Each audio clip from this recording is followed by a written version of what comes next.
2 Samuel, hoofstuk 8. En die Filistyne is deur Dawid oorwin en onderwerp. Die mag van die Filistyne is gebreek en hulle is verneder. Die Moabiete is ook deur Dawid verslaan. Hy het hulle op die grond laat lê en met 'n maatlyn gemeet. 'n Totaal van 2 afmetings is gebruik vir die wat doodgemaak moes word, teenoor slegs 1 afmeting vir die wie se lewens gespaar word. Van toe af het die Moabiete belasting betaal aan Dawid. Hadadeser, die seun van Regob, was die koning van Soba. Hy het probeer om sy mag langs die Eufraatrivier te herstel, maar Dawid het hom verslaan. Daar is 1700 perde ruiters en 20.000 soldate van hom deur Dawid afgeneem. Die trekperde se hakskiensenings is deur Dawid laat afkap.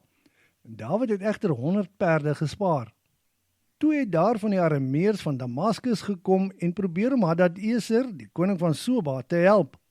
Maar 22.000 van hulle soldate het in die oorlog teen Dawid gesneuwel. Daarop het Dawid wagposte by die Arameërs van Damaskus opgerig. Die Arameërs moes belasting aan Dawid betaal. Waar ook al Dawid gegaan het, het die Here aan hom die oorwinning geskenk. Hadadeser se dienaars het skulde van goud gehad, wat Dawid by hulle afgeneem en na Jerusalem gebring het. Koning Dawid het ook vreeslik baie koper uit Betag en Berotai, 2 stede van Hadadeser, weggeneem.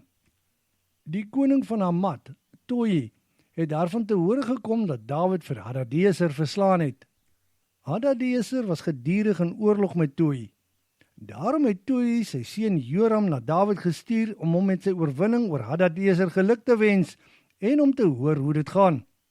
As geskenk aan Dawid was daar silwer, goue en koper voorwerpe in sy hand. Dawid het dit alles aan die Here geheilig. Hy het ook nog ander silwer en goud aan die Here geheilig wat hy van die nasies rondom afgeneem het wat aan hom onderwerp is. Dit was van die Arameërs, Moabiete, Ammoniete, Filistyne, Amalekiete, asook die byt wat hy van Hadadeser, die seun van Regob, die koning van Soba, geneem het. Dawid het veral naam gemaak toe hy 18.000 Edomiete in die Soutvlakte verslaan het. Dit het gebeur met sy terugkoms van sy veldtog teen die Arameërs. Toe het hy wagposte oor die hele grondgebied van Edom opgerig en die Edomiete was Dawid onderdanig. Waar ook al Dawid heen opgetrek het die Here aan hom die oorwinning gegee. Dawid was koning oor die hele Israel en hy het reg en geregtigheid nagestreef. Die bevelvoerder van sy leer was Joab, die seun van Seruia. Sy skakelbeampte was Josafat, die seun van Agilud.